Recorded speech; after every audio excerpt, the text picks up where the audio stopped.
Welcome back to Sharpen the Point. We continue our look at the ACC, breaking down what each team is losing, returning, and bringing in for next season. Today, we take a look at three storied programs with differing levels of where they're at right now, probably mostly taking a step back in the conference with Clemson, Florida State, and Georgia Tech, three traditional powers in the conference, but each on varying levels. I don't know where they're going to be quite yet. Starting out with the Clemson Tigers, a massive disappointment a year ago, given everything they returned and the expectation that they would be a title contender overall. They kind of lost that after first 4 weeks of the season when they started horribly. Cade Klubnik is now gone. He was the long-term starter for a while in this offense. I believe he turns the reins over to Chris Vizina. Some think he's terrible. I think he has upside. Maybe he's able to realize and capitalize on it. He hasn't looked awful in limited action. Tate Reynolds could be a surprise as a true freshman. Maybe he ends up getting some run here or there, but I would expect this to be the Vizina show for at least one season to see how it goes. And he's got plenty of weaponry around him that if he fails, that he's not the answer, very clearly. Running back wise, Adam Randall was the story of the offseason, transitioning from wide receiver to running back. Everybody was kind of uncertain as to how that would end up playing. I bought in right away with his upside and his size, and he paid me back in spades. I played him a ton, and he was an absolute workhorse. Now he departs. Keith Adams transfers out. He was battled injury for a while. Jay Haynes has been on the shelf a good bit. I personally think it's the Gideon Davidson show at this point. Highly touted freshman running back a year ago, got a good amount of runs spelling Adam Randall, not nearly as much as I would have expected. But I am buying into the profile and believe that he will be the workhorse in this offense this season coming up. Talented runner, physical back. I think he has surpassed David Ezomoom, and Chris Johnson Jr. is going to be added, but I would say he's more of a explosive complementary piece to the thumper that Davidson is. Davidson reminds me a good bit of Phil Maffa. One bad Maffa, it's a requirement for me to say it every time I talk about him. So I'm hoping Gideon Davidson realizes that potential. I am buying into it. I think he will be the one to take advantage of the opportunity for my money if I'm placing bets on him, which I am.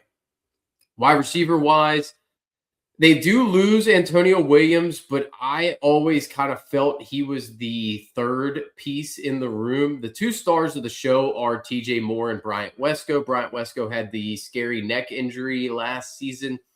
I am a massive Bryant Wesco guy. I think he's one of the more talented wide receivers in the country. I think he has the capability in the long run to be the next great Clemson wide receiver in the NFL. TJ Moore is slightly less exciting for me. I would rank them Wesco 1, Moore 2. Then my expectation would be for Tyler Brown to take over the full-time Antonio Williams role. We have seen Tyler Brown start in that role previously and be the guy. I expect that to be the three-wide set pretty comfortably next season with Cole Turner possibly mixing in. Maybe we see one of these younger freshmen get onto the field in Naeem Burrows, Connor Solomon, Gordon Sellers. They have chances to be able to show themselves, but we know it's the Moore Wesco Brown show for my money. Wesco and Moore both a little banged up this offseason. Tight end wise, they did miss the tight end they had previously last year. Christian Bentancur is likely to be the top option in the room, but we will see plenty of Olsen Pat Henry on the field as well. They will mix and match at various points throughout the season and be on the field. Offensive line wise, a little bit of turnover. Both tackles leave. Tristan Lee was okay last year. He wasn't as advertised. I would say the entire Clemson team was not as advertised outside of how Bryant Wesco played early in the year. And I thought Adam Randall played pretty well, but everybody else was subpar by comparison to what was expected. Colin Sadler returning, Harris Sewell returning, both guards. It'll be interesting to see what they do with Braden Jacobs. Does he, I would imagine, enters into a full-time role in this offense? Is Ian Reed step in immediately for Tristan Lee and take over that? Could Mason Wade end up being the answer at right tackle? I would imagine so, given the lack of the transfer additions. But then I would say that these young offensive linemen with Leo Delaney, Chancellor Barclay, these guys are all highly touted, pretty solid recruits that could end up working their way in should it be necessary, but they have plenty of depth in the room that you got to feel pretty comfortable with that. And then defensively, what is Tom Allen going to do? I think it's a good unit. It's not as name brand as it was a year ago. The problem is like Peter Woods was more name than production ever. TJ Parker played fine, but wasn't great. I think Will Helt's the star of the room, and I would prefer Will Helt returning over TJ Parker. He gives them a massive piece to be able to build around. Jaheim Lawson, another good piece to build around. So the combination of Helt and Lawson gives me plenty of confidence in their capability of rushing the passer. The addition of London Merritt from Colorado doesn't hurt things, certainly, in my opinion. Marcus Strong was a good addition out of Oklahoma. I like what they've been able to add. CJ Wesley might be the sleeper of the bunch. Out of Howard, 6'2", 240, likely edge specialist, a specialty pass rusher that they're going to end up relying upon. So I'm worried a hair about how the defensive tackle room is shaping up. How are they able to replace the likes of Woods, Capehart, Stefan Green? That's what the question marks are for me. Can a Vic Burley step in? Can a Champ Thompson, Amari Adams? Amari Adams is a guy that's highly touted that is going to need to step up early and often to be able to replace some of this defensive tackle and this interior capability that they have had on the team recently. But I would buy into this defensive line room being pretty stout once again. Linebacker-wise, all-name team Wade Woodaz is now gone, sadly. But this is a big but for my money. I think Sammy Brown is one of the best linebackers in the country. I think doesn't get enough credit for how good he is. He's a 5-star, highly talented kid, 5 sacks a year ago, flies all over the field and gets to the football. I love his athleticism, love his versatility. He needs to work on his coverage ability a little bit, but outside of that, he is so good. And then you bring back Kobe McLeod, Jeremiah Alexander. They will be fine piecing around with Sammy Brown, but the clear leader in this room is Sammy Brown. I'm interested to see how Braden Riley fits into the room as well, though. Talented inside linebacker prospect from high school that they signed. Defensive back room, similar with a good bit of losses. I didn't think it played great, particularly a year ago. And interestingly enough, with the losses of the team, the guys leaving and going to the SEC, Avion Terrell goes to the NFL draft. That's a tough loss at corner. Very good player that was able to do a job for sure. Ricardo Jones heads to Vanderbilt, somewhat of a head scratcher in that one. Khalil Barnes going to Georgia, not too much of a head scratcher. A guy that was hyped up more than what he did a year ago. It's kind of a common theme overall for the team. Ashton Hampton is going to be the top cornerback, no doubt about it. Strozier, good corner. He probably gets pressed a little bit by comparison. I think Ronan Hannafin is going to be a good playmaker for these guys. Corey and Gibson could be a guy that ends up seeing some time, certainly. But the corner, overall, the secondary ended up adding some good pieces from the portal. Corey Myrick at safety likely steps in to play at one of the safety positions, coming over from Southern Miss. Had a good year there. He previously followed his coaching staff from Marshall there. Elliott Washington's got some upside coming over from Penn State. Donovan Starr, he's a guy that's more of a developmental prospect coming over from Auburn. So we'll have to kind of wait and see there. I'm just going to keep pressing this. Y'all hear me talk about it all the time. Yes, Jerome Carter played, got some good stats at Old Dominion. I would have zero faith that Jerome Carter does a single thing. Just honest. I don't trust any Old Dominion secondary guy. They're not good. The Old Dominion defense has been picked on for multiple years now. I've seen it fail. I talked about it in the last video. Old Dominion secondary players do not play well. They don't translate to anything. So don't even count on Jerome Carter. No offense, Old Dominion fans. Let's be honest. I mean offense. Overall, with this defense, I think it's going to be fine on the back end. I think it's going to be okay up front. They're going to get after the passer, no doubt about it, and that's going to help the back end. I do worry a little bit about their run game capability early in the season. How do they hold up against the run, specifically on the interior? I think Sammy Brown's going to have to do a yeoman's job to be able to cover for all of the deficiency around him potentially, and he's going to be able to get after the passer as well. So I have zero concern as long as they're able to get leads with Vizina running the offense. If they get out in front, they're going to be able to make negative plays happen. They needed Luke Farrelly next to Sammy Brown. And losing Farrelly to Ole Miss, there's a reason Dabo was so upset about it, because they knew they needed him. So that loss is going to loom large, in my opinion, as Sammy Brown's not going to have the natural replacement of a Wade Woodaz next to him this season. Should still be a solid team. I just don't – it's going to come down to, is Vizina the guy or not, in my opinion. Florida State, I'm just going to lead this thing off right now. After the Stanford loss, they should have fired Mike Norvell. They just don't have the money. Point blank, they don't have the money. If they had the money and the pride, they would have fired Mike Norvell after that Stanford loss. Point blank, just being honest, because that's pitiful. That was a pitiful loss. I can accept the Virginia loss. I called the Virginia loss, said it was going to happen. It was just all the stars aligned for them to lose to Virginia. They should have lost to Miami, both close games. Lost a close one to Pitt. I'm fine with that.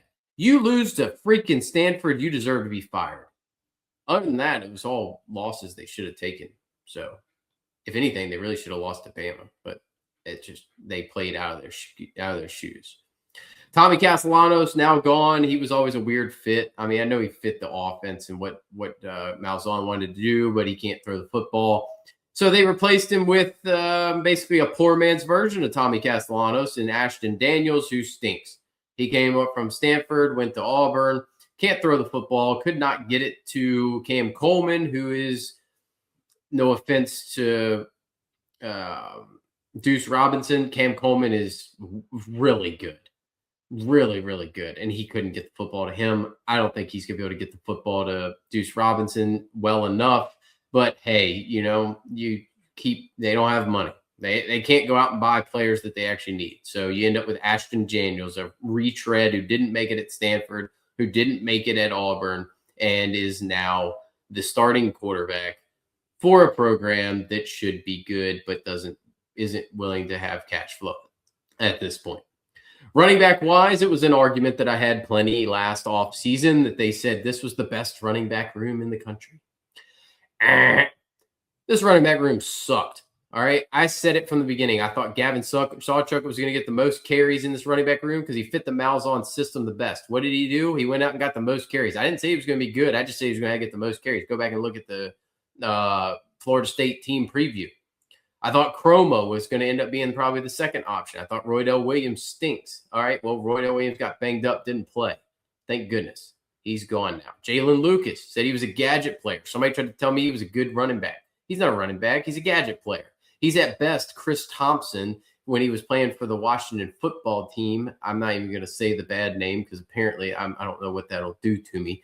But they did decide that Usman Chroma is he's probably the best fit for the offense. Cam Davis was a terrible fit for the offense. That's why he was gone. And he went to Liberty, which now he's going to destroy Conference USA. Maybe he has a Cam Cook resurrection or a Evan Dickens resurrection, and we're going to end up seeing him next year doing something, I would guess.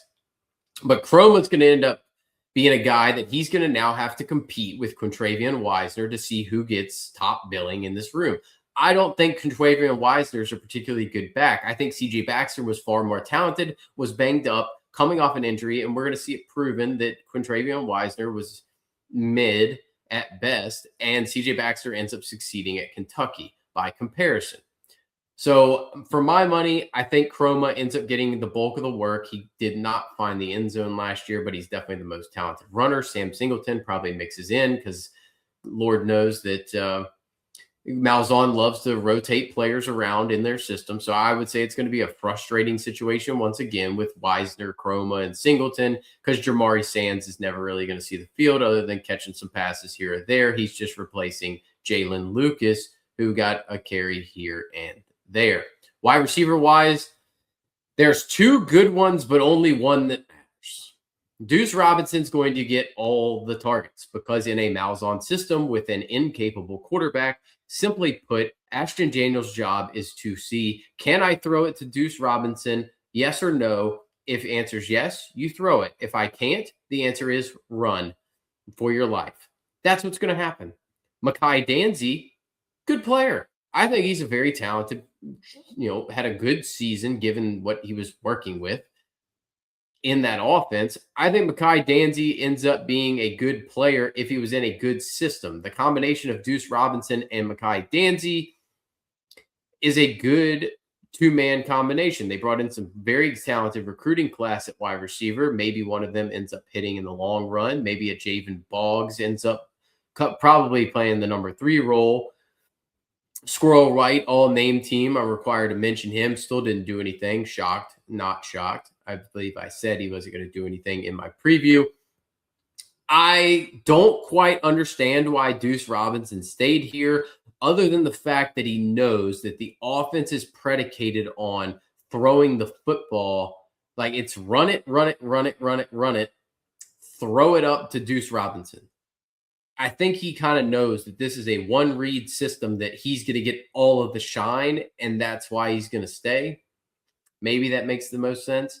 But there was plenty of better fits for him as far as like being a featured wide receiver in a good offense. But hey, to each their own. At least we'll rely on Deuce Robinson as a play potentially, although I will be a little skittish early in the season until I can see that Ashton Daniels can prop him up enough. Tight end wise, Randy Pittman was solid. He was just getting the ball all over the place. I believe he had a passing touchdown, rushing touchdown, and a receiving touchdown at one point. He left, which is odd given that he came with Malzahn over here, was moderately featured in the offense to an extent that you could be featured as a tight end in an Gus Malzahn offense. Now he went to SMU. Weird move, but hey, sure.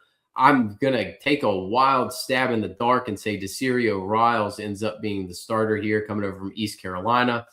That's not saying much. I think they're not going to end up using the tight end at all. I would say 15 to 25 targets as a ceiling play there. Offensive line-wise, it was a moderately decent unit, but it is all now gone. And they're going to rely on the backups that were young, Andre Otto, Chavez Thompson, Jonathan Daniels, all going to need to step up and in. A little bit surprising that Lucas Simmons would depart to go to Wisconsin. I'm guessing that they paid him plenty of money instead of taking on the left tackle role in this offense, which has now forced them to go out and grab a Braden Joyner from Purdue that maybe potentially take a shot at starting at one of the interior offensive line spots. They're going to end up needing, though, Nate Pabst, more than likely, out of Bowling Green, is going to have to start at right tackle or left tackle, depending. And then Jonathan Daniels will be in a battle with Xavier Chaplin from Auburn to see if they can lock down another tackle position. Not a ton of confidence in this offense outside of Deuce Robinson, although given that Ashton Daniels is a poor man's Thomas Castellanos, confidence levels low in the entire offense, although Malzahn is going to put up points here and there. It's just risky. Defensively, we'll see. Darrell Jackson Jr., fine player, good defensive tackle, long-term, interesting prospect. I like what they return overall with Daniel Lyons, Mondrell Desir, Daryl Desir, Deontay McCray. I like what's returning there and the production they were get, particularly out of the two Desirs, who played very decent for true freshmen specifically. And then Mondrell Desir with his pass rush capability is downright impressive.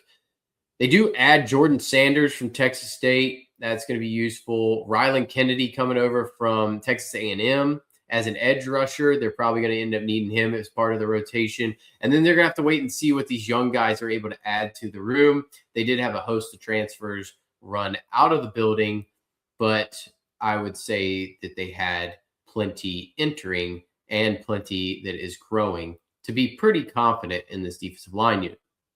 Linebacker-wise, Justin Cryer moving on to Texas. That is a stinger. Blake Nicholson's going to be the star of the room, no doubt about it. He's the top guy returning. Elijah Herring now gone. Omar Graham, question mark there. Stephon Thompson now, he's gone. So they went out and got some guys. I think it's going to end up being Nicholson with Mekhi Gabor. Decent player out of UNC, but the prize in the room for me heading into the year is Chris Jones, the Southern Miss transfer. I think he's going to end up being a guy that we want to keep an eye on. Very productive at Southern Miss. I think that his game will translate well to the ACC and to be able to pair with Nicholson and Gabor as solid players. And then long-term, Isaiah Williams, talented pickup in the high school recruiting class. Defensive backfield, this is where it's interesting because this is where the money comes in, right? Earl Little Jr., I'm sure they would have loved to keep, but now he goes to Ohio State for more money. You got a bag to go there. Edwin Joseph departs Ole Miss. Shamara No departs Auburn. These are guys they would want to keep.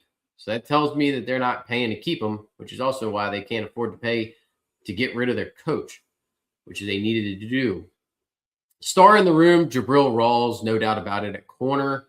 He's a guy that has a ton of projectability, a guy that I like a good bit. KJ Kirkland, he'll end up with a starting role. Charles Lester's going to end up vying for a cornerback spot. But once again, they added plenty of talent in the back end. Like the addition of Nehemiah Chandler out of South Alabama to be a cornerback addition. I think he could end up stepping in potentially. It'll be interesting to see outside of name what Antonio Cromartie Jr. is able to do. Chauncey Kennan, very good commit, top end talent there in a safety spot. He could see the field potentially early, depending on what they end up going with. But given the lack of depth in the room, I think that it's possible you could see him early. CJ Richard Jr., transfer safety. I think they're going to end up relying on him a good bit. Illinois State defensive back comes over after his true freshman season, had a good year for Illinois State. And he's a guy that I think they end up relying on early as well in a safety position, in addition to Mekhi Jones coming over from Duke. All right. Overall, for my money, I think Florida State still stinks. I don't see it. I just don't see it. So I think the defensive line is really good and very talented. I think the linebacking core is fine. I think the secondary is got questions and holes, and they'll be able to get picked on. Can teams take advantage of it? Maybe, maybe not. How many games can Malzahn bail them out? Maybe with his play calling. But if you're giving me Ashton Daniels with that weird set of running backs, yeah, like Deuce Robinson's great, but I just don't trust Ashton Daniels. I think that there's got to be a coaching change in the very near future. All right, Georgia Tech. Brent Key had this thing rolling. Had it rolling.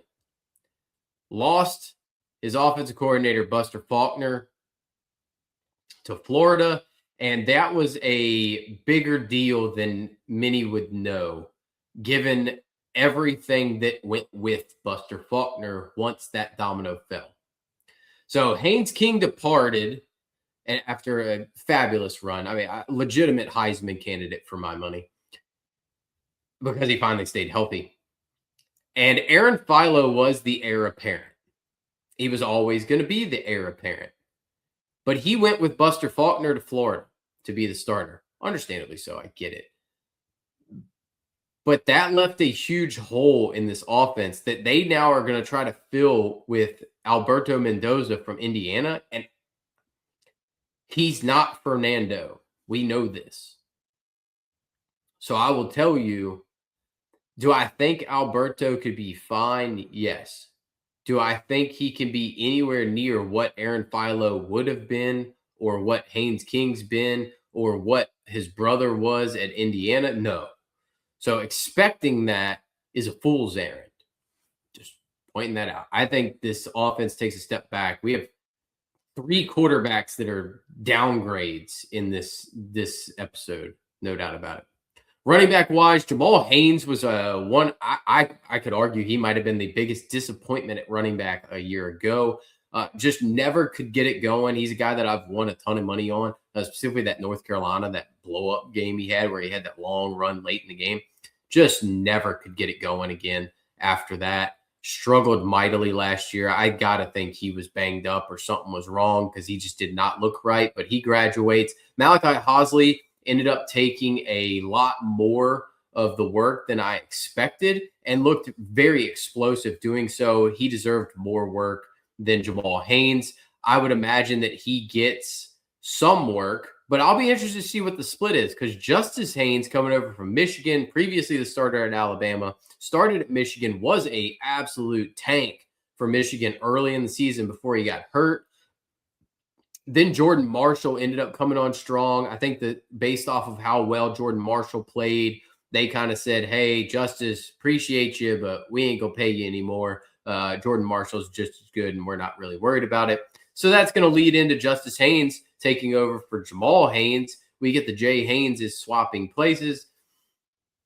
I would imagine that Justice Haynes thinks he's going to get the signature, like the feature role, but I think their staff likes Hosley a good bit, and I would expect Hosley to be the similar split with Jamal Haynes, just likely more carries. Because Haynes King took 200 carries, I would expect 180 of those 200 carries go into the backs this time now, and that would probably mean 225 carries for Jamal Haynes, Justice Haynes, and probably 150 for Malachi Hosley. That would be my guess, somewhere in that range. Wide receiver wise, this was a fun room a year ago. It didn't get enough credit for what it was. Eric Rivers, a guy that I thought was very talented coming out of FIU. They just couldn't kind of get the ball to him. And he plays like he should be 6'4", but he's actually 5'11". It creates some challenges. Malik Rutherford, fine player, but nothing exciting. I don't know that these losses really hurt. The loss of Isaiah Canyon, probably the biggest, given his 6'4" frame and him going to Georgia. That's probably the biggest loss for me. Bailey Stockton followed Faulkner to Florida with Aaron Philo. That's going to put Jordan Allen likely into the slot role for my money. And I think he, takes over the Malik Rutherford spot as a plug-and-play option. And then the question in the room for me is Jalen Mbakwe. I'm not going to buy that Mbakwe is great. He has pedigree. He comes from Alabama. I will just say, I think the Alabama receiver room isn't good. So if Mbakwe couldn't find the field at Alabama, I'm not saying this room's good at all either. I'm just not going to buy that he's actually good because I don't think the room at Alabama dictates that he couldn't find the field because Ryan Williams is fine, but he's the 1 or 2. And then Lottie Brooks is the 1 for my money. And outside of that, it's kind of middling at best. So if Mbakwe was that good, he'd be on the field. Rico Scott. He'd be challenging Rico Scott for the number 3, you know.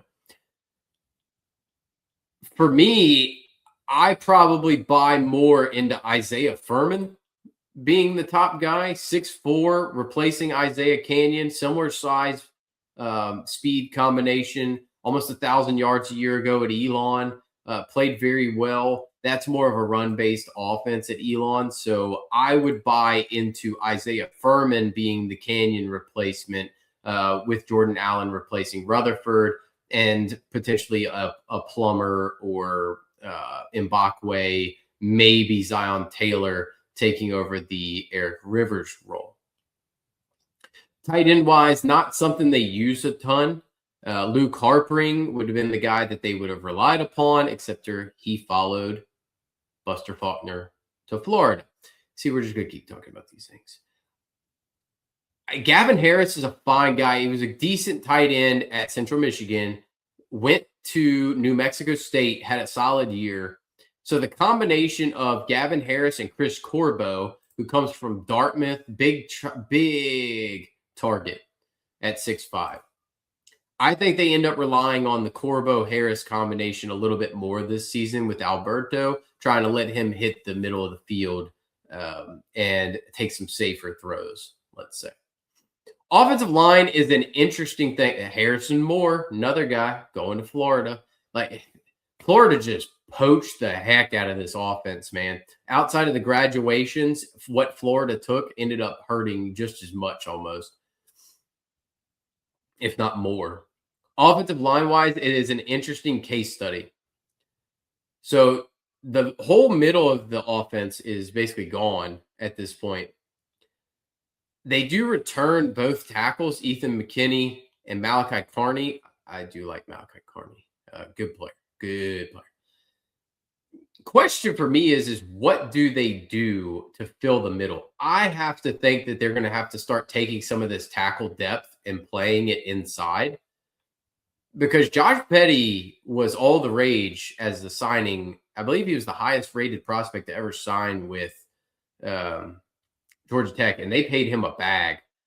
So does he slide into the left tackle spot and then McKinney slide inside? Does he slide to the right tackle and Cardi slide inside? Does Petty slide to, I got to think that they're paying Petty a penny they're going to have to put him at left tackle, given what they're paying him. And I got to think that either that means McKinney goes to right tackle, or Carney goes or McKinney goes inside, or McCarney goes inside, McKinney goes to right tackle. That's where I'm personally at with that. They just got a ton of depth. Like, Brzezinski's a fine player. They add Ionata. I would say he probably steps in as the center. But then they added more tackle depth from the portal. You get Markel Samuel out of Oklahoma State. I think they're going to take some of these tackles and put them inside. I really got to think so. Defensive line-wise, decent amount of graduations, but still a decent unit, and they added a ton from the portal to complement it. Losses of Jordan Vandenberg, Matthew Alexander, Jason Moore,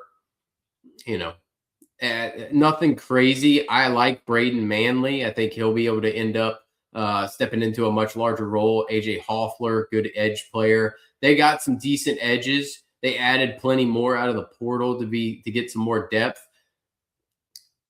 A key for them is going to be defensive tackle guys that can play in the middle. And I think Tawfiq Thomas is going to have to play a key role for them out of Colorado. He's going to have to step up big, and they're going to need some of these other guys like Vincent Carroll Jackson.